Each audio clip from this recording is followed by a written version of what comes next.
Yes, please. Good evening, everyone. Welcome to SD Commerce Career Sector 10 Panchkula. This is CA Dheeraj here and hope so you're doing well.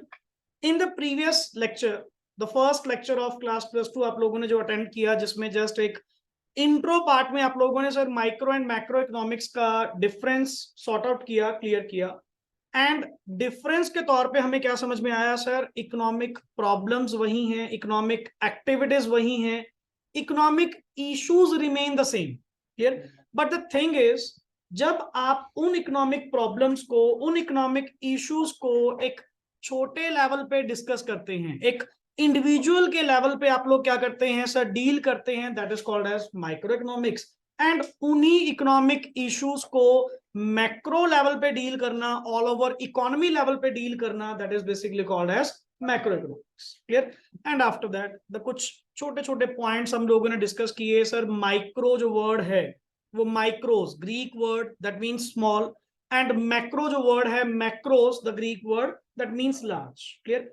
The main thing is micro economics का जो दूसरा नाम हम लोग use करते हैं that is called as price theory, clear. And basically macro economics का जो दूसरा नेम है वो अपने आप में क्या है, theory of income and employment, clear. So that कि थोड़ा सा पुराना भी आपका रिकंसाइल होता रहे। चलिए नेक्स्ट आगे जो स्टार्ट करते हैं, कुछ इंपॉर्टेंट पॉइंट्स यहाँ पे हमारे पास हैं, क्लियर। सर एक क्वेश्चन मुझे बुक में से थोड़ा अच्छा लगा कि about the micro macro economics की बात अब चल ही रही है तो क्यों ना साथ के साथ कुछ क्वेश्चंस एज अ होट्स, जैसे बुक में आपको गिवन होते हैं, जो भी क्वेश्चन जहां पे अच्छा लगेगा एज अ होट्स हम साथ के साथ नोट्स में क्या करेंगे, अपडेट करें, क्लियर। लेट मी क्लियर, पहले आपके साथ एक ओरल डिस्कशन कर लेते हैं about the thing what is micro macro paradox. Paradox का मतलब क्या होता है सर, कॉन्ट्राडिक्शन, कन्फ्लिक्शन, कि सर ये ना माइक्रो और मैक्रो के बीच में कुछ कॉन्ट्राडिक्शन है, कुछ कन्फ्लिक्शन है। क्या सर किस बात की? अभी तक तो आप लोगों ने नॉर्मली क्या बताया था कि माइक्रो मैक्रो पे डिपेंड करती है एंड मैक्रो माइक्रो पे डिपेंड करती है, मतलब ये इन एक दूसरे के साथ मिलकर ही चलती हैं। और अब आप ये जो वर्ड यूज कर रहे हैं उसको वर्ड आपने क्या यूज किया कि there is a confliction, there is a contradiction between micro economics and macro economics. मैं कहा sir is there an example, या what do you want to say by this word कि माइक्रो मैक्रो पैराडॉक्स है? That means in simple words, what is logical at the micro level may not be logical at the macro level. जो चीज की अहमियत हो सकता है micro economics के लिए हो सकती है, बट मैक्रो इकोनॉमिक्स में वो उतनी ही इंपॉर्टेंस रखेगा, उतना ही रोल प्ले रखेगा, ये कुछ जरूरी नहीं। मैं कह सर फॉर एग्जाम्पल सेविंग्स। मैं जस्ट आपसे नॉर्मल बात पूछ रहा हूं, सेविंग्स करना अच्छी बात है या बुरी बात? अच्छी बात है या बुरी बात sir? Think think from the view point of micro and macro. पहली बात, माइक्रो का मतलब क्या था, इंडिविजुअल लेवल। हाँ सर अच्छी बात है, हर पर्सन कहता है कि सेविंग्स करनी चाहिए क्योंकि सर फ्यूचर इज अनसर्टन, क्या पता सर कल को क्या हो जाए, किस पॉइंट को लेकर, तो आपको अपनी कुछ सेविंग्स करनी चाहिए नॉर्मली, क्लियर। बट सर अगर इसी सेविंग्स को आपने क्या कहा था, माइक्रो से ही नेक्स्ट आगे क्या बनती है, मैक्रो, इंडिविजुअल यूनिट से ही नेक्स्ट आगे क्या बनती है, इकोनॉमी। सर अगर सारे person all over the economy, her person क्या करने लग गया, सेविंग्स करने लग गया, फिर इकोनॉमिक चली कैसे, ये इकोनॉमी चलेगी कैसे? अगर हर पर्सन, सर सिंपल सी thing, what I have received, what I have earned, अगर मैं उसको नेक्स्ट आगे खर्च ना करूं, अगर मैं नेक्स्ट आगे कंजम्पशन ना करूं, फिर तो सर ये जो आपकी इकोनॉमी है वो किसी ना किसी पॉइंट पे क्या हो जाएगी, रुक जाएगी। सिंपल सा पॉइंट तो यही कहता है कि आप लोगों ने जैसे वर्ड अभी यूज करा कि आज का हमारा जो टॉपिक है that is all about circular flow of income. ये जो इनकम है ना सर, ये एक सर्कल की फॉर्म में कॉन्टिन्यूटी में क्या रहती है, चलती रहती है। सर चलती तो तब रहती है ना अगर हम लोग नेक्स्ट आगे क्या करते रहते हैं, खर्च करते रहते हैं। अब अगर सिंपल सी बात, मैंने जितना कमाया अगर मैं नेक्स्ट ऑन खर्च नहीं करूंगा, तो अल्टीमेटली सर ये तो फिर इकोनॉमी किसी ना किसी पॉइंट पे जाकर कहीं ना कहीं तो ये क्या करेगी, स्टॉप करेगी। तो सर आगे ना कन्फ्लिक्शन। देखो जी, अगर तो इंडिविजुअल लेवल पे सोच रहे थे, माइक्रो लेवल पे सोच रहे थे, सेविंग करना बड़ी अच्छी बात है। सेविंग करना बड़ी अच्छी बात है कि हाँ सर, आप अपनी फ्यूचर प्रोस्पेरिटी को क्या कर रहे हैं, इंक्रीज कर रहे हैं। आप अपना फ्यूचर क्या बना रहे हैं, अच्छा बना रहे हैं। क्लियर। बट सर ये जो, अगर हर पर्सन सेविंग करने लग गया, फिर तो सर इकोनॉमी में क्या हो जाएगा, money supply day by day क्या होनी शुरू हो जाएगी, कम होनी। क्योंकि लोग कमा रहे हैं, बट नेक्स्ट आगे खर्च। बट सर आज शायद आपको ये लग रहा होगा, क्योंकि मेरे अकेले सेविंग करने से क्या, कौन सा कोई फर्क पड़ने वाला है इकोनॉमी के ऊपर, क्यों नहीं पड़ेगा। जितना मैं next on come pass on करूंगा, उतना नेक्स्ट ऑन जिसके पास जाएगा वो आगे कम पास करेगा। क्योंकि सेविंग्स तो हर पर्सन ने करनी है। अगर मैंने 100 रुपए कमाया, 100 रुपए में से मैंने 100 के 100 पास नहीं करे, मैंने 80 पास करे, मैंने 80 रुपए खर्च करे, 20 रुपए मैंने क्या करी, सेविंग्स। अच्छा, मैंने खर्च कितने करे थे, 80। तो नेक्स्ट पर्सन की इनकम कितनी बनेगी, 80। क्या वो 80 खर्च करेगा, क्यों सर, सेविंग करना आपका थोड़ी, सेविंग हर पर्सन करेगा। तो सर आगे वो अपना कट लगाएगा, तो करते करते करते सर आपकी इकोनॉमी किसी ना किसी पॉइंट पे क्या करेगी, स्टॉप कर। जैसे अपन नॉर्मली, कल भी मैं आई थिंक सो एग्जांपल दे रहा था कि समटाइम्स जब हम फीस कॉल करते हैं, जब हम अपनी अर्निंग कॉल करते हैं, तो नॉर्मली सर कई बार पेरेंट्स की बात आ जाती है कि सर अभी थोड़ा पेमेंट सर्कल टाइट है, अभी थोड़ी सी इनकम यहाँ से आएगी तो आपको 10 दिन तक पेमेंट कर देंगे या 15 दिन तक पेमेंट कर देंगे। What they are talking about, वो किस चीज की बात कर रहे हैं, सर्कुलर फ्लो ऑफ इनकम। कि सर हमारे पास इनकम आएगी, तभी तो उसमें से नेक्स्ट आगे हम क्या करेंगे, खर्च करेंगे ना। जब मेरे पास से इनकम नहीं आएगी, तो मैं नेक्स्ट भी आगे क्या खर्च करूंगा। तो सर ये सेविंग्स करना जरूर अच्छी बात है, बट सिर्फ कौन से लेवल पे, माइक्रो लेवल।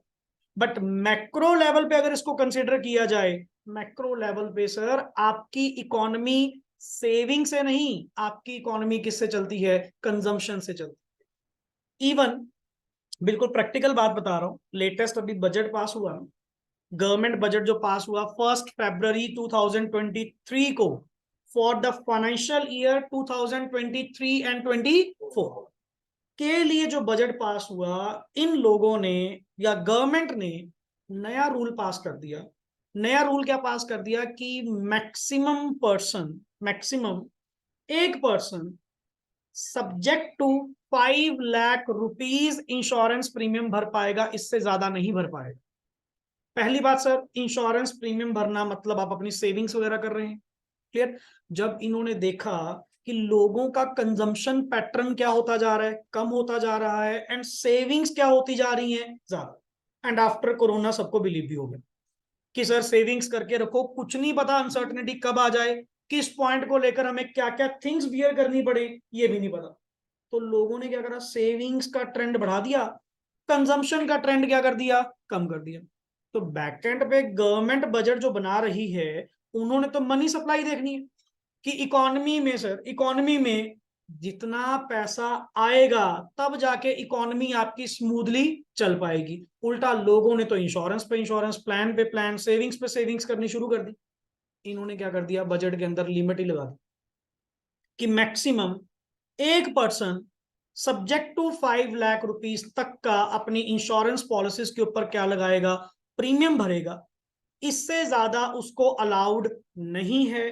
अगर वो कोई सेविंग्स करता भी है, तो वो सेविंग टैक्स डिडक्शन के मामले में कंसीडर नहीं की जाएगी। मोस्टली बंदा सेविंग्स क्यों करता है, सेविंग्स क्यों करता है, ताकि सर कोई टैक्स बेनिफिट मिल जाए, प्लस अपनी फ्यूचर प्रोस्पेरिटी इंक्रीज हो जाए। सर माइक्रो लेवल पे अच्छी बात है, अगर आप अकेले कर रहे होते ना, मैं आपको कहता जी करो, कोई दिक्कत नहीं है। बट ये जब इकोनॉमी लेवल पे जब बात जाती है, जब सिर्फ आपका माइंड ही नहीं, जितने लोग इस इकोनॉमी में सब अगर ऐसा सोचेंगे, तो अल्टीमेट फिर तो सर इस इकोनॉमी को चलाएगा कौन, गवर्नमेंट भी कितना रेगुलेट कर पाएगी। इन्होंने क्या कर दिए, रूल्स ऐसे पास कर। So this is basically called as what is micro macro paradox. What is logical at the micro level may not be logical at the macro. अभी तूने कहा सेविंग्स करना अच्छी बात है, बट सर माइक्रो लेवल पे yes, macro level पे no. जबकि वर्ड वर्ड तो सेम वही सेविंग्स है, बट व्यू पॉइंट का फर्क पड़ गया। लिखिए क्वेश्चन यहाँ पे सर, उसी के नीचे एड ऑन करिए यहाँ पे एड ऑन करिए बाय क्वेश्चन। चलिए जी, एक question, what is micro macro paradox.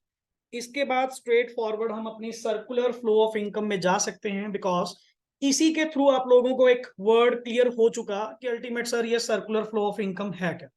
क्योंकि जो इकोनॉमी आप लोगों की रोटेट कर रही है, जितनी भी मार्केट में ये मनी सप्लाई चल रही है, ये अपने लोगों का ही सर्कल क्रिएट किया हुआ है। मेरे पास कोई नया पैसा नहीं है, मेरे पास जो पैसा आता है वो कोई अलग से नहीं है, लोगों से ही आता है, नेक्स्ट आगे लोगों को ही चला जाता। अब लेट इट बी, एक सिंपल सी पॉइंट बताओ सर, मैंने आप लोगों से फीस कलेक्ट करी, मैंने कौन सा उसको रख लिया या मैं उसको संभाल कर रखूंगा, मेरी भी तो नेक्स्ट आगे डिमांड्स है, मेरी भी तो नेक्स्ट आगे डिमांड्स है। सबसे पहले तो सर इस बिल्डिंग का रेंट है, इस बिल्डिंग का जो मंथली रेंट है जो मुझे पे आउट करना पड़ेगा ही पड़ेगा।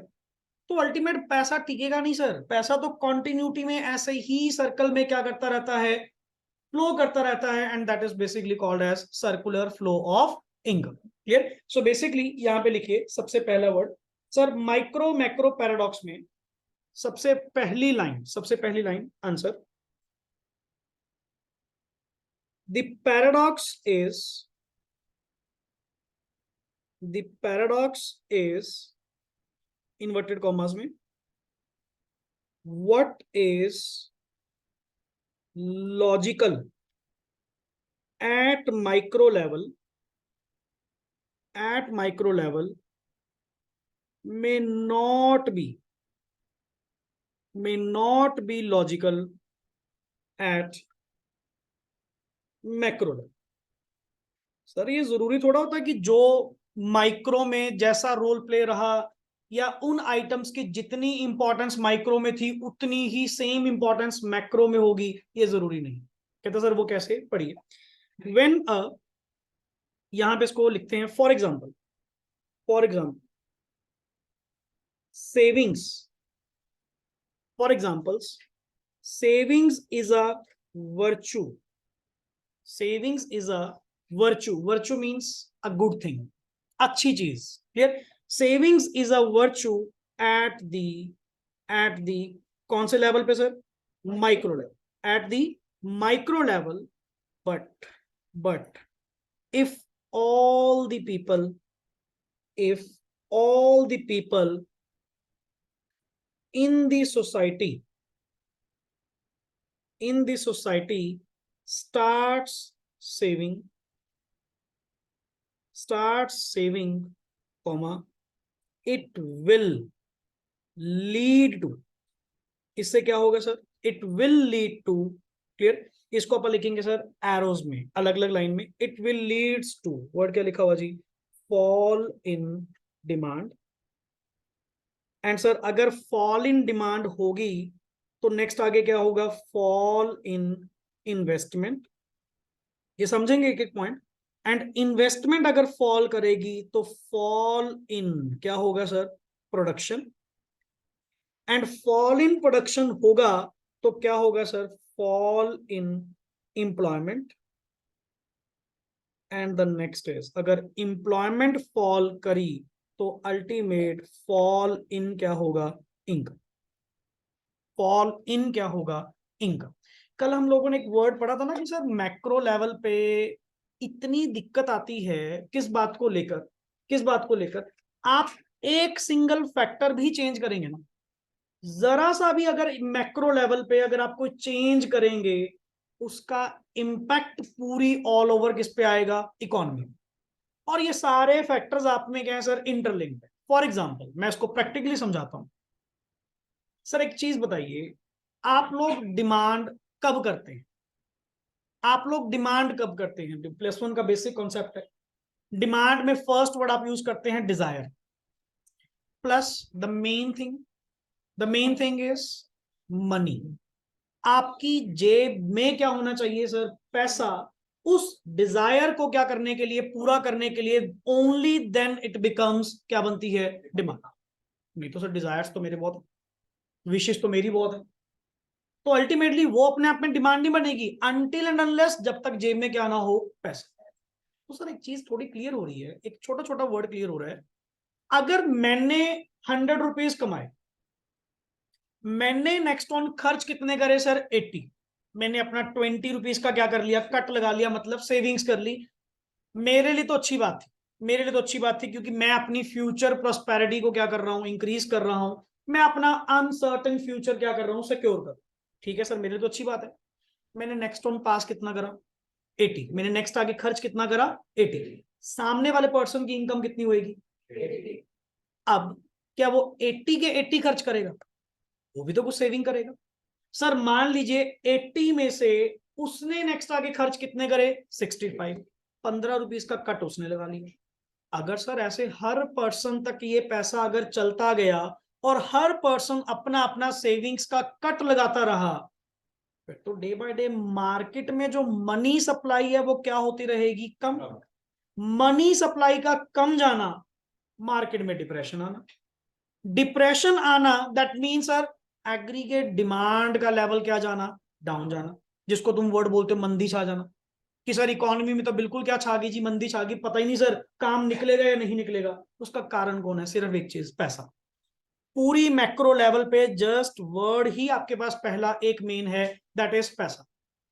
सर देखते नहीं कभी मार्केट में उछाल पैसे का ज्यादा हो जाता है, जिसको तुम वर्ड बोल देते हो बूम पीरियड, और कभी वही मार्केट में आपका जो पैसे का फॉल है वो क्या हो जाता है? डाउन चला जाता है। उसको वर्ड क्या बोल देते हैं? रिसेशन आना, या वर्ड क्या बोल देते हैं? डिप्रेशन। यही काम होते हैं। तो सर ये आपको स्टेज ये नहीं लग रही कि जितनी तुम सेविंग्स करोगे, जितनी तुम सेविंग्स करोगे मैक्रो लेवल पे, आप किस तरफ जा रहे हैं? रिसेशन की ओर, डिप्रेशन की ओर। जिससे क्या होगा? एग्रीगेट डिमांड का लेवल क्या जाएगा? भाई साहब जब जेब में पैसा ही नहीं होगा तो डिमांड कौन करेगा? और अगर कोई डिमांड ही नहीं कर रहा तो सर इन्वेस्ट कौन करेगा? अब एक चीज बता, एज अ इन्वेस्टर तुमने 1 करोड़ मार्केट में इन्वेस्ट करना है, 1 करोड़ अपने बिजनेस में इन्वेस्ट करना है। आप पैसा कब इन्वेस्ट करेंगे? जब मार्केट में डिमांड है या जब मार्केट में डिमांड नहीं? बताइए। जब मार्केट में डिमांड तभी पैसा लगाऊंगा, कि भाई अच्छा माल है, बढ़िया है, पैसा लगा दो। पैसा लगा के बिजनेस ओपन करो और अपनी प्रोडक्शन बना, फटाफट सेल कर, क्योंकि मार्केट में क्या है? प्रॉफिटेबिलिटी। मार्केट में क्या है? डिमांड। क्लियर? कौन सर डूबती हुई मार्केट में पैसे लगाएगा? कोई भी लगाएगा। तो मतलब इन्वेस्टमेंट डाउन गई। इन्वेस्टमेंट अगर डाउन गई तो आगे वर्ड क्या लिखा हुआ है? प्रोडक्शन डाउन गई। अच्छा प्रोडक्शन किसने करनी होती है? लेबर ने। और प्रोडक्शन किसने करनी होती है? लेबर ने। तो अल्टीमेट सर अगर प्रोडक्शन डाउन जाएगी तो मैं भी इतने लोगों को काम पे रख के करूंगा क्या? मैं भी आपको काम से निकालूंगा। नेचुरली मैं कह रहा हूं जी, मेरी फैक्ट्री में 100 वर्कर काम कर रहा है। 100 वर्कर इसीलिए काम कर रहा है कि इस प्रोडक्ट की मार्केट में क्या है? डिमांड। अगर भाई साहब मार्केट में आपके प्रोडक्ट की डिमांड ही नहीं रही तो मैं 100 वर्कर को अपने पास रख के करूंगा क्या? इनको भी काम से निकालूंगा। तो सर इंप्लॉयमेंट भी क्या जाएगी? डाउन। और अगर इंप्लॉयमेंट डाउन गई तो नेचुरली सर इनकम भी तो क्या जाएगी? डाउन जाएगी। तो इसीलिए इसीलिए वर्ड कहा जाता है कि सर मैक्रो लेवल पे जो मेन फैक्टर है ना, तेरी इकोनॉमी को रन करने के लिए जो चाहिए वो कौन चाहिए सर? कंजम्पशन। लोगों को समझाया जाता है मैक्सिमम खर्च करो।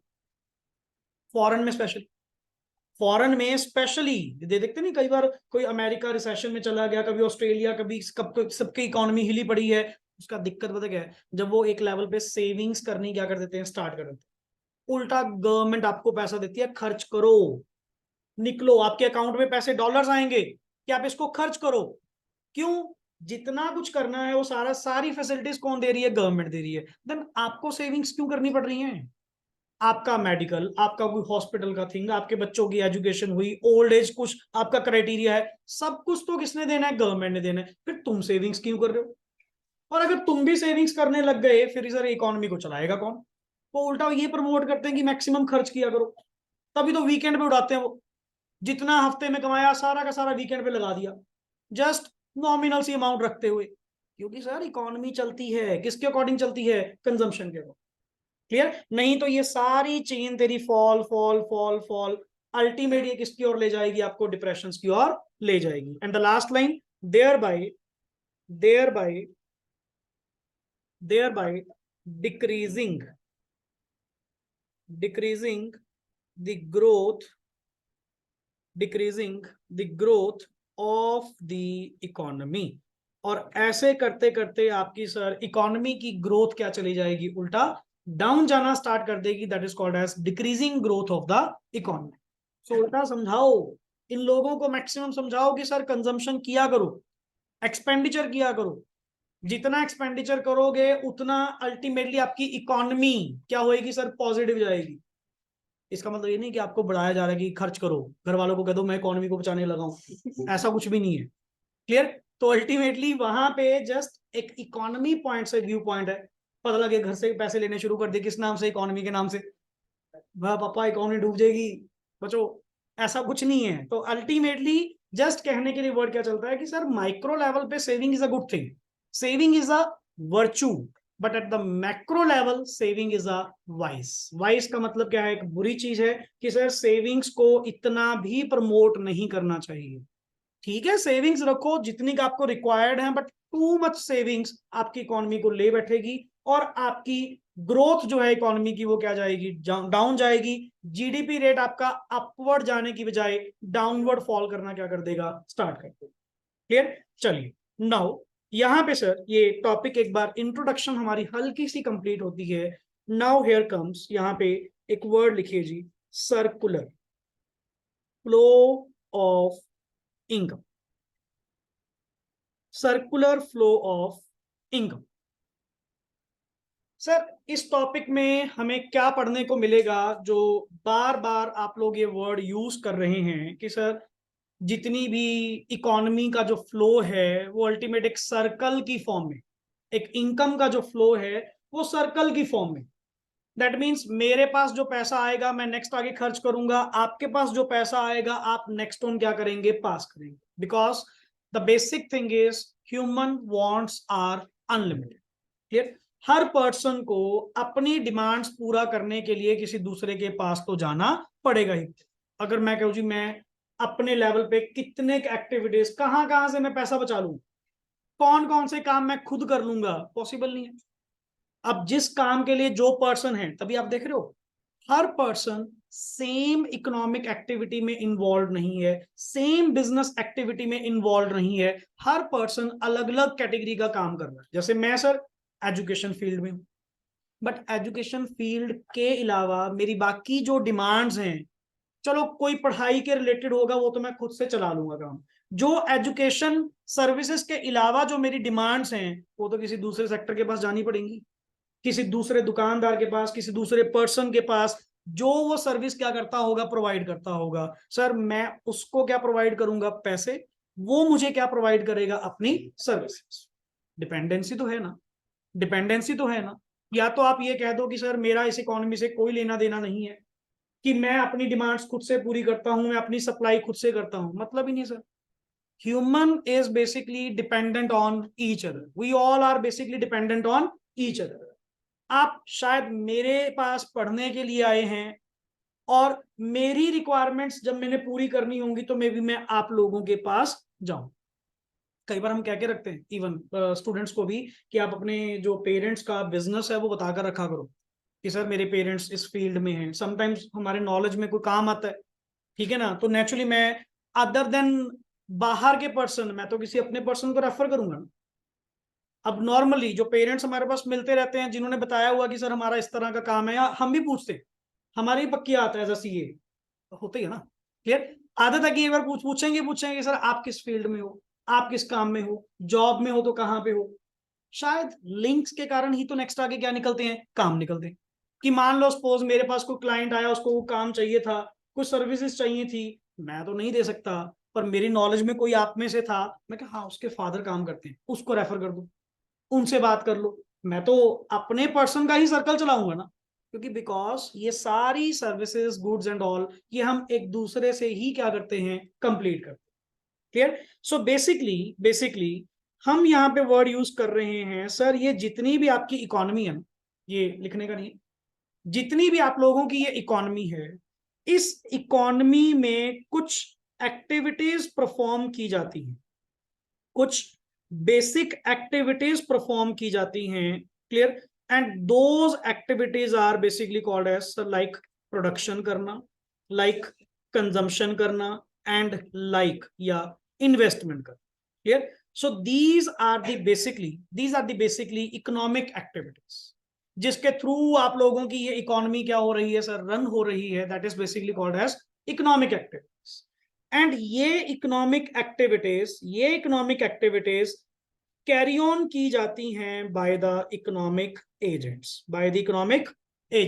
सर जो इकोनॉमिक डिसीजन लेते हैं they are called as economic agents. For example producer, investor, consumer. Clear? ये कौन बन गए? मतलब इन एक्टिविटीज को परफॉर्म करने वाले कौन बन गए? Economic agents. तो इन्हीं के थ्रू ये सारी इकोनॉमी चल रही. क्लियर? Let me introduce. यहां पे लिखिए, सबसे पहले लिखिए, साथ साथ नोटिंग भी हम लोग कंप्लीट करते रहेंगे. क्लियर? लिखिए, an economy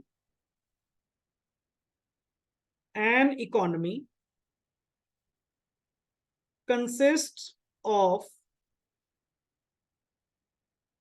basic economic activities,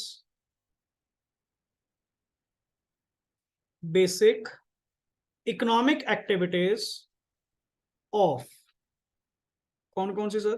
production, consumption and investment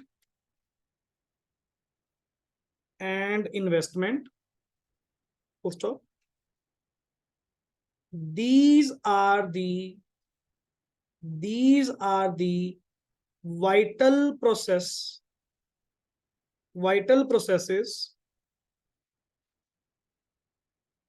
because vital means important. Sir, these are the vital processes because these are the basis of survival. अगर किसी पर्सन ने सर्वाइव करना है, इस लिविंग में यहाँ पे रहना है, तो उसको ये इकोनॉमिक एक्टिविटीज परफॉर्म करनी पड़ेगी. ये दैट मीन्स आपको प्रोडक्शन, कंजम्पशन, इन्वेस्टमेंट करने का मतलब कोई ना कोई इकोनॉमिक एक्टिविटी. अगर मैं कह रहा हूँ जी आप एट प्रेजेंट इनमें से किसी इकोनॉमिक एक्टिविटी का पार्ट हैं, यस यू आर कंज्यूमर. आप मेरी सर्विसेज को क्या कर रहे हैं? कंज्यूम कर रहे हैं. दैट मीन्स इस इकोनॉमी को चलाने में, इस इकोनॉमी को रन करने में, ये मतलब कि आपका तो स्टूडेंट है जी, अपना क्या लेन then?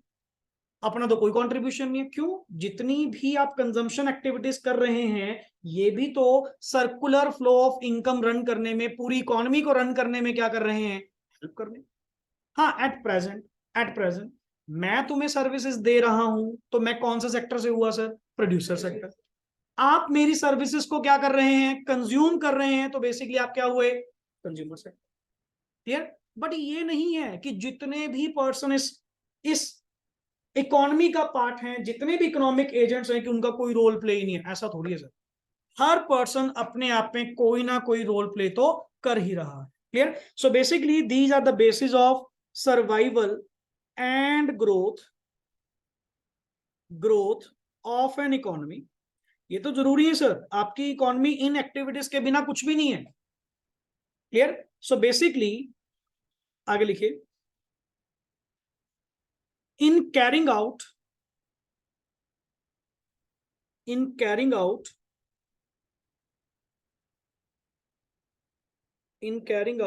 these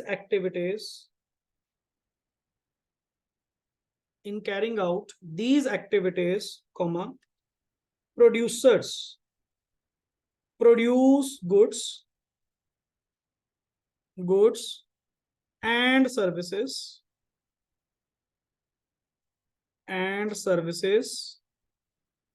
comma, consumers buy these goods and services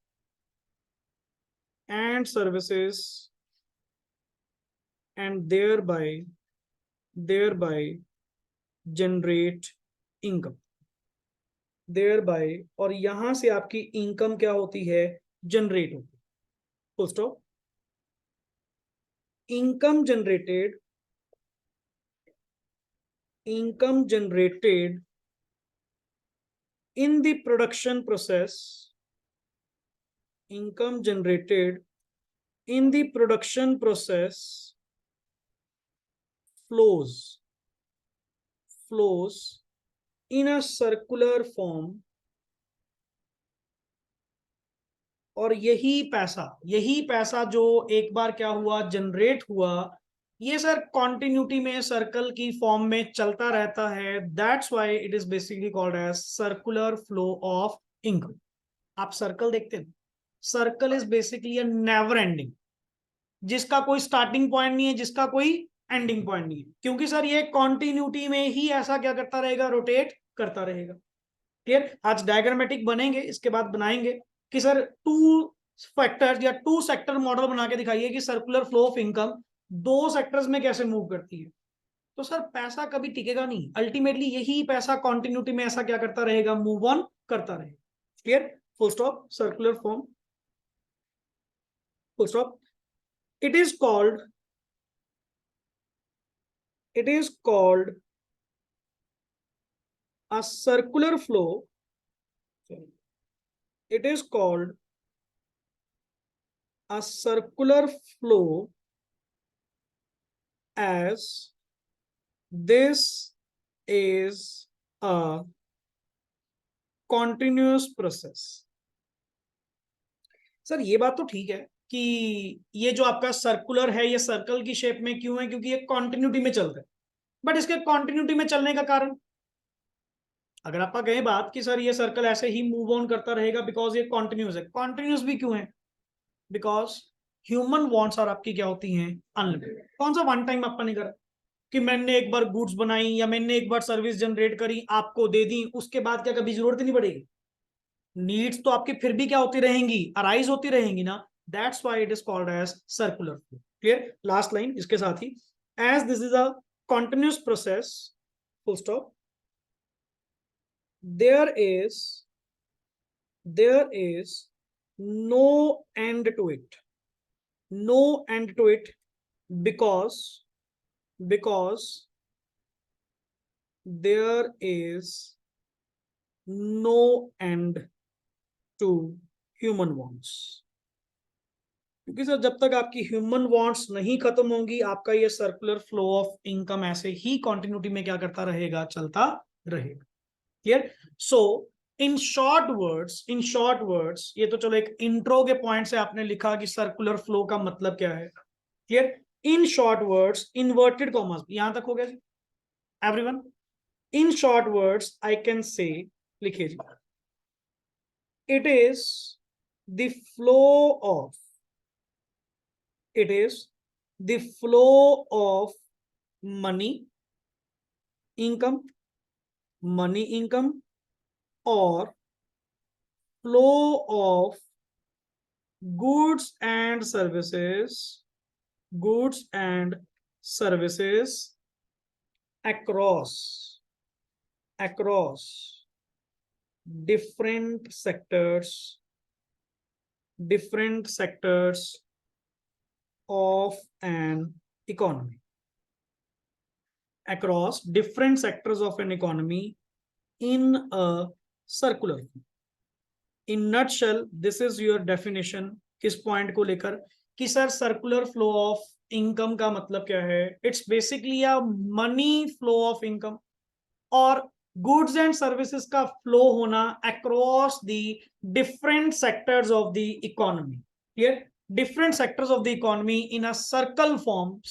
मैंने आपको बता दिया सर्कल होने का कारण क्या है, because there is no end to human wants. जब तक ह्यूमन वांट्स रहेंगी, और ह्यूमन वांट्स कभी भी खत्म नहीं होती, इसीलिए अपने लोगों की डिपेंडेंसी एक दूसरे के ऊपर क्या रहती है, हमेशा बनी रहती है. क्लियर. सो एक छोटे से एग्जांपल के तौर पे मैं आपको समझा रहा हूं कि यहां से आपके दो वर्ड्स निकल कर आएंगे, जो नेक्स्ट आगे दो कॉन्सेप्ट्स हम डिस्कस करेंगे, पर पहले एक छोटी सी डायग्राम ड्रॉ करते हैं. क्लियर. यहां से मैं एक क्वेश्चन आपको पिक आउट कर रहा हूं, अंडरलाइन कर लीजिएगा. डिफरेंट सेक्टर्स कौन से, एक तो हम ये डिस्कस करेंगे जी कि different sectors of the economy कौन से हैं, एंड एक हम डिस्कस करेंगे सर ये मनी इनकम फ्लो और flow of goods and services क्या होता है. ये हम यहाँ पे क्या करेंगे, डिस्कस करें। क्लियर? पर let me clear just two sector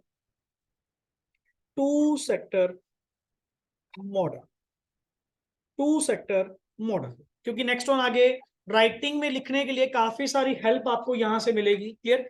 to sector model अपन ड्रॉ करते हैं कि सर ये थोड़ा सर्कुलर फ्लो ऑफ इनकम समझाइए कि कैसे एक दूसरे के ऊपर हम लोगों की डिपेंडेंसी। क्लियर?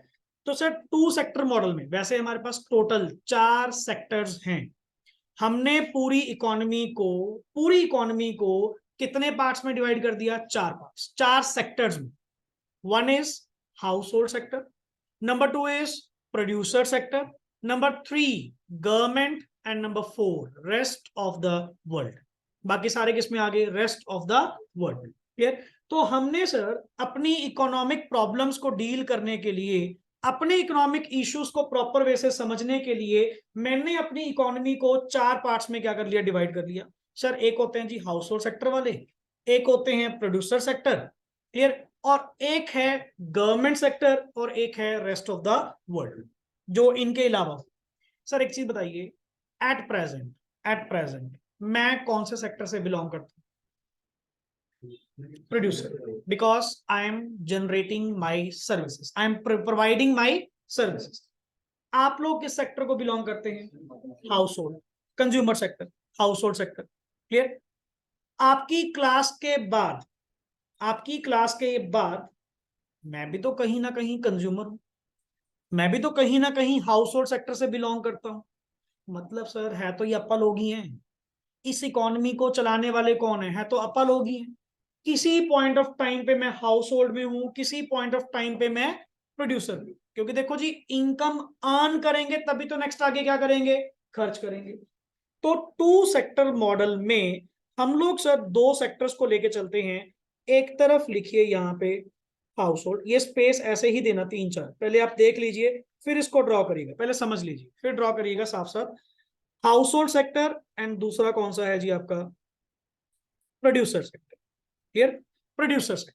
सर आप मुझे फ्लोज बताना, डेफिनेशन के अकॉर्डिंग आपने 2 फ्लो पढ़े, या तो मनी इनकम फ्लो करती है, या क्या फ्लो करती है? गुड्स एंड, बट होगा तो एक तरफ ना, मैंने आपको पैसे दिए, आपने मुझे क्या दी? गुड्स और सर्विसेज। तो सर होगा तो ऐसे ही ना ultimately.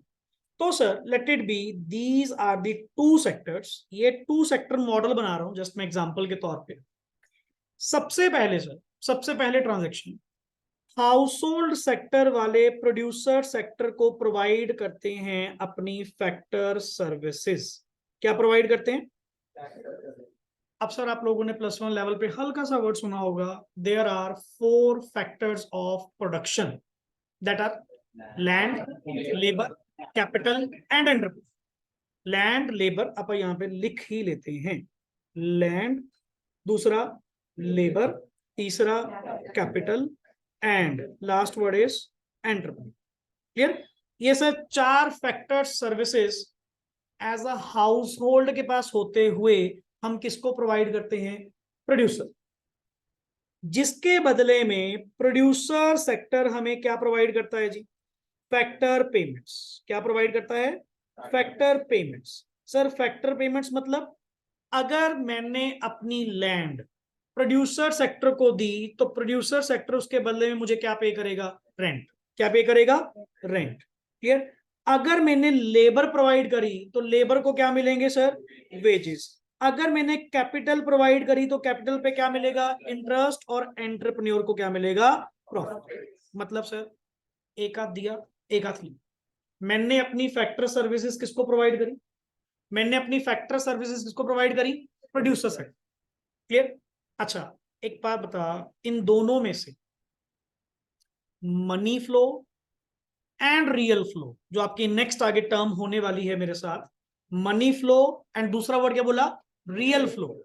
Sir money flow is that flow जिसमें पैसा फ्लो करता है, मनी फ्लो करती है, और real flow is that flow जिसमें पैसा नहीं, गुड्स एंड सर्विसेज क्या करती हैं? फ्लो करती। तो मुझे इनमें से आइडेंटिफाई करके देना, मनी फ्लो कौन सा इसमें से? Money flow producer to household, that means जब वो मुझे क्या दे रहा है? Factor payments. क्लियर? मैं इस पे शॉर्ट वर्ड लिख दूं एम, जस्ट फॉर रिमेंबर के लिए कि ये अपने आप में कौन सा फ्लो है जी, मनी। क्या मुझे फ्री फंड में पैसे मिले? मैंने उसके बदले में क्या प्रोवाइड करा? सर्विसेज। गुड्स और सर्विसेज का फ्लो होना is basically called as real flow. तो अपन ने ब्रैकेट में यहां पे क्या लिख दिया? चल सर, एक ट्रांजैक्शन कंप्लीट हुई, एक ट्रांजैक्शन कंप्लीट हुई, मैंने आपको सर्विसेज दी, आपने उसके बदले में मुझे क्या दिए? पैसे दिए। इनकम मेरे पास आ चुकी, इनकम हाउस होल्ड सेक्टर के पास आ चुकी। क्या ये रखी रखेंगे? इनकी भी तो क्या होंगी? नीड्स। इनकी भी तो क्या होंगी? वांट्स। ये हाउस होल्ड वाले प्रोड्यूसर को, हाउस होल्ड वाले प्रोड्यूसर को क्या पे करेंगे सर? प्राइस। क्या पे करेंगे? प्राइस ऑफ, प्राइस ऑफ क्या? गुड्स और सर्विसेज। जो जो इनको चाहिए होगा, जो कुछ भी इनको चाहिए होगा, ये अल्टीमेटली उनका प्राइस किसको पे आउट करेंगे? प्रोड्यूसर को। और प्रोड्यूसर सेक्टर उसके बदले में इनको क्या देगा? गुड्स और सर्विसेज। गुड्स और सर्विसेज। क्लियर? मतलब सर एक चीज बताइए, जो पैसा मेरे पास आया था वो दोबारा फिर किसके पास चला गया? प्रोड्यूसर। मैं फिर अपनी फैक्टर सर्विसेज आपको प्रोवाइड करूंगा, आप मुझे फिर फैक्टर फैक्टर पेमेंट्स करेंगे, मैं फिर आपको प्राइस दूंगा, आप मुझे गुड्स एंड सर्विसेज देंगे। तो ये जो नेवर एंडिंग प्रोसेस है ना, नेवर एंडिंग प्रोसेस है कि सर ह्यूमन वांट्स अनलिमिटेड है, ये कभी भी आपकी लिमिटेड नहीं होती, नेवर एंडिंग नहीं होती। इसीलिए तेरा सर्कुलर फ्लो ऑफ इनकम, ये तो एग्जांपल ही किसके? टू सेक्टर की। ये तो एग्जांपल ही आपका किसके लिए? सिर्फ टू सेक्टर की। जब नेक्स्ट क्लास में डिस्कस करेंगे three sector model, four sector model, कि सर उनमें डिपेंडेंसी क्या? सर हर सेक्टर एक दूसरे पे क्या करता है? डिपेंड। क्लियर? अब एक नॉर्मल सी बात इसमें बताइए सर, इसमें से मनी फ्लो कौन है? प्राइस। मनी फ्लो कौन है? प्राइस। सॉरी, मनी फ्लो कौन है जी? प्राइस। एंड रियल फ्लो कौन सा हुआ इसमें से? Goods and. अब एक साथ में वर्ड टू वर्ड बीच में आपका छोटा सा क्वेश्चन एक और तैयार हो गया, जिसको मैंने आपको वर्ड अंडरलाइन ऊपर करवाया था कि मैं दो तरह के फ्लो डिस्कस करूंगा। एक होता है जिसमें क्या फ्लो करती है? मनी। और एक है जिसमें क्या फ्लो करती है? गुड्स और। तेरे सामने that is two sector model. करिए फटाफट ड्रॉ करिए सर कॉपी पे, टू सेक्टर मॉडल। एंड थोड़ा सा इसको क्लियरली साफ सुथरा बनाइएगा। करिए ड्रॉ। एक तरफ हाउस होल्ड एंड दूसरी तरफ प्रोड्यूसर सेक्टर।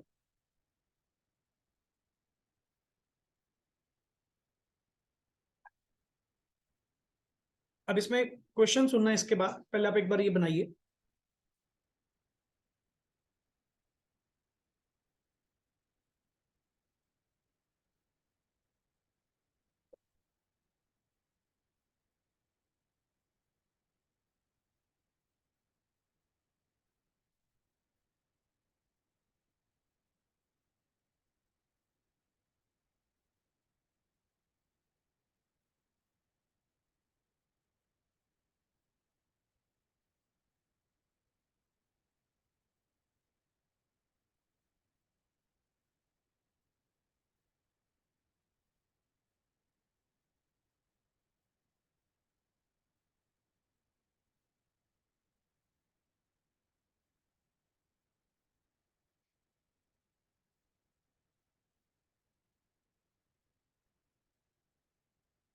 हाँ जी, हुआ ड्रॉ।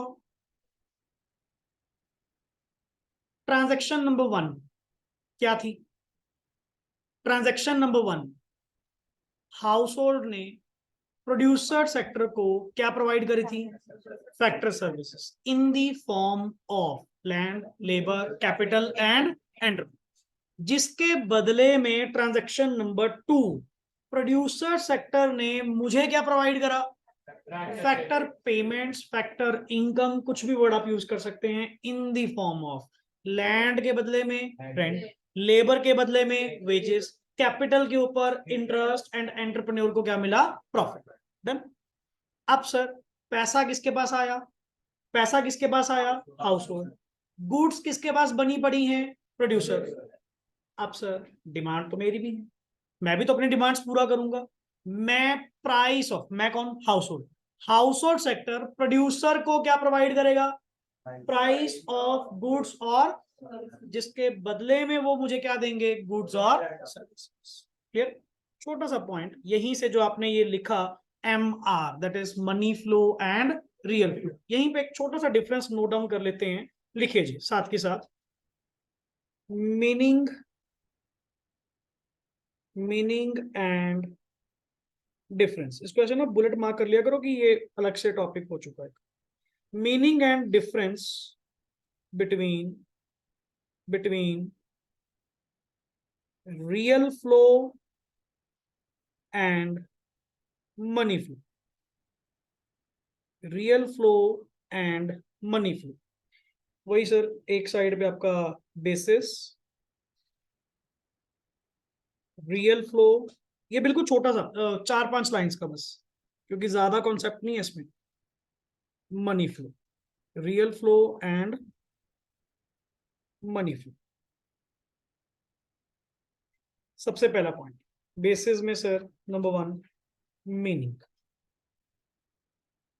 मीनिंग सर, मीनिंग में क्या लिखेंगे जी, रियल फ्लो में क्या लिखेंगे, इट इज दैट फ्लो, लिखना नहीं है, इट इज, खुद ड्राफ्ट करो लैंग्वेज, क्या बनेगी, it is that flow in which goods और services move from one sector to another. और मनी फ्लो में वर्ड क्या लिखेंगे, इन विच मनी फ्लोज, बस इतना सा फर्क है। लिखिए sir, it refers to flow of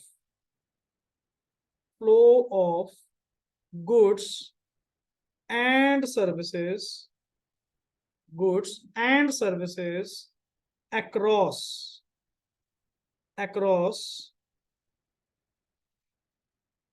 different sectors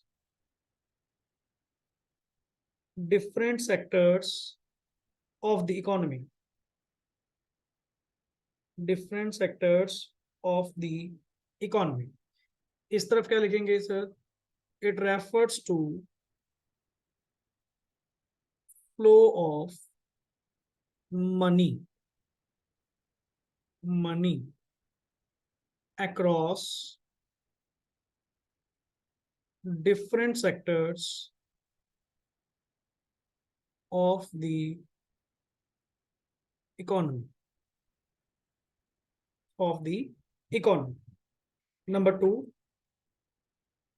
number two basis में लिखिए nature of transaction, nature of transaction, it is flow of physical output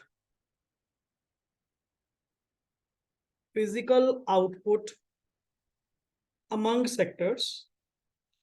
कि सर इसमें आपकी फिजिकल आउटपुट क्या करती है, मूव करती है, मतलब जो प्रोड्यूसर सेक्टर ने बनाया था वो नेक्स्ट ऑन क्या कर रहा था, फ्लो कर रहा था, या आपके पास जो सर्विस थी आपने वो सर्विसेज हमें क्या करी, प्रोवाइड करी, पैसा तो नहीं फॉल करा, पैसा तो नहीं फ्लो करा, that is called as real flow. Clear, और यहां पे वर्ड क्या लिखेंगे, it is the flow of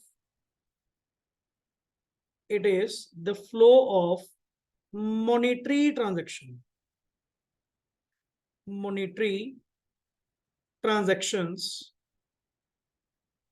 among sectors, and the last one, nature of flow, nature of flow, it is also known as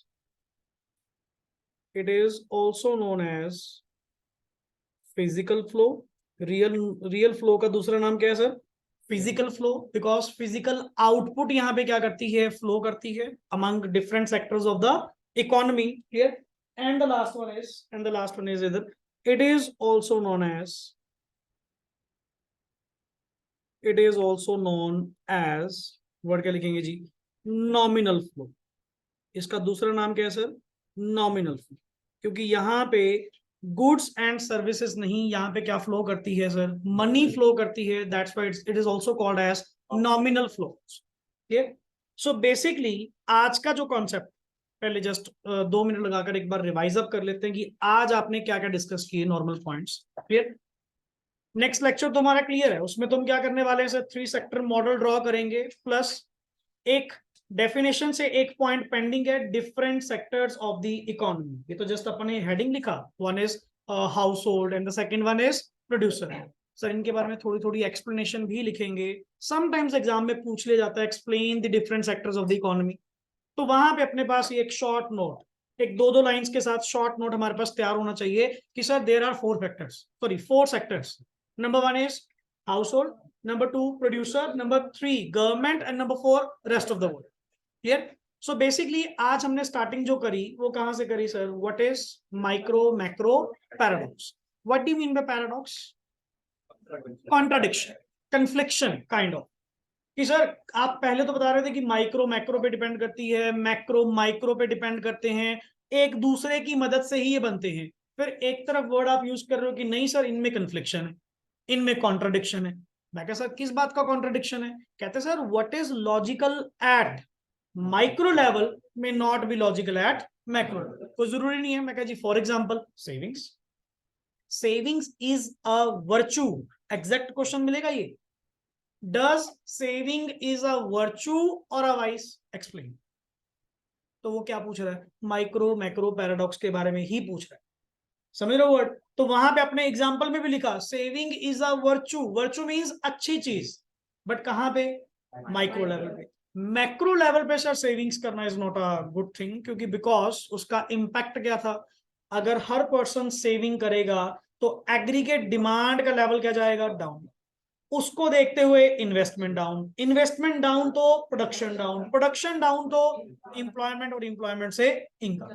तो तुम्हारा sir जो decreasing growth है ना, इकोनॉमी आपकी डिक्रीजिंग फॉरवर्ड में चली जाएगी, ये हमें नहीं चाहिए। इसीलिए हम चाहते हैं कि ये पैराडॉक्स ना बने। क्लियर? अल्टीमेटली हम चाहते हैं कि मैक्रो लेवल पे कंजम्पशन थोड़ी ज्यादा हो, इंडिविजुअल लेवल पे सेविंग्स करनी चाहिए। Clear? But not at the macro level. Clear? After that हम लोगों ने वर्ड यूज किया कि सर ये जो इकोनॉमी है, इस इकोनॉमी को रन करने के लिए जो एक्टिविटीज परफॉर्म की जाती हैं, they are basically called as economic activities. And what are they? Production, consumption, investment. And who perform them? जो इनको परफॉर्म करते हैं, जो इनके रिगार्डिंग डिसीजन लेते हैं, they are called as economic agents. एक वन वर्ड में क्वेश्चन आया, हु आर इकोनॉमिक एजेंट्स? अब ऐसा तो कहीं तो सर पूरी बुक में ऐसा वर्ड ही ना हो, शॉर्ट्स में हॉट्स में कहीं एक क्वेश्चन गिवन था, हु आर इकोनॉमिक एजेंट्स। तो ये छोटे छोटे वर्ड, मैं आपको यही बात बोल रहा हूँ, नॉट ओनली जो अपन नोट्स यहाँ पे बना रहे हैं, ये क्लासरूम डिस्कशन हमारी बहुत काम आएगी। मतलब प्रैक्टिकली जो लास्ट एग्जाम हुआ, जो इकोनॉमिक्स का एग्जाम हुआ, मैंने हर बार उनको ये कहा, मैं कहा सर आप बिलीव नहीं करेंगे, सीबीएसई कई बार इतनी बेसिक चीजें पूछ लेता है, इतनी बेसिक थिंग्स पूछ लेता है जो शायद बुक्स में नहीं, अपनी ओरल डिस्कशन में होती, क्लासरूम डिस्कशन में होती है, कि मान लो अगर ऐसा हुआ तो क्या होगा, कुछ ऐसी थिंग्स भी पूछी जाती हैं ना।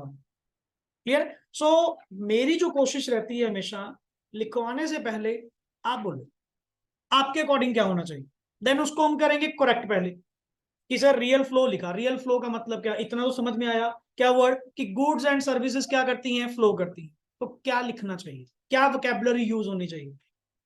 तो जब इसको आप लिखेंगे, अपने हाथ से बनाएंगे word to word, and I sure you one thing, अगर आज का कंटेंट भी अगर तुझे रीड आउट करने के लिए दूं, शायद तुझे गिनती के 10 मिनट लगे, शायद। क्यों? आपने हाथ से लिखा है, आपने मेरे साथ साथ उसको क्या करा है, प्रॉपर फॉलो करा है, तो 10 मिनट के अंदर अंदर आप सारा पूरा पेज या 2-3 पेज जो आपने बनाए हैं, अभी भी पिक्चर छपी हुई, अभी भी 2 सेक्टर मॉडल बनाने को कह दूं, सिंपल सर, ये पहले फैक्टर सर्विसेज देंगे, ये फैक्टर पेमेंट्स देंगे, वो उनको प्राइस देगा, और उसके बदले में क्या मिलेंगे, गुड्स और, बाकी तो economics. But the thing is उसको रिटेन करना, उसकी वोकैबुलरी के ऊपर होल्ड करना, यही चीज हम राइटिंग के साथ, आपके साथ साथ तो मैं भी लिख रहा हूँ, पता नहीं कितनी बार लिख रहा हूँ, हर बार हर बैच में नोट्स बनते हैं, बट नोट्स सेम नहीं होते, हर बार कुछ ना कुछ डिफरेंट मिलता है। अगर लास्ट बैच के नोट्स चेकआउट करेंगे उसमें आपको प्लस मिलेगा, आपके केस में माइनस नहीं मिलेगा, कि वो तो करना ही करना है, क्योंकि बुक्स की स्टडी हमारी भी हर बार होती है। जितने लेटेस्ट एडिशन आते हैं हम भी उसको दोबारा दोबारा चेकआउट करते हैं कि ये लेटेस्ट बुक आई है, पिछले से और इसमें क्या फर्क आया, कोई नई चीज जो बच्चों को बताने वाली हो, जो लिखने वाली हो, ताकि साथ के साथ नोट्स में उसको भी क्या करें, अपडेट करें। क्लियर हो concept? So why it is called as circle? Circle word क्यों बोलते हैं? Because it is never ending. And what is never ending? That the human bonds are never ending. That's why we are dependent on each other. So this is a little bit introduction about the circular flow of income.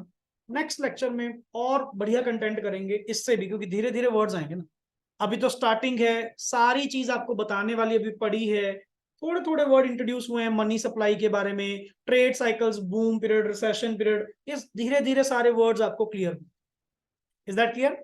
So rest we will do in the next part. यहां तक एक बार revise करके आइएगा। Okay जी, thanks a lot.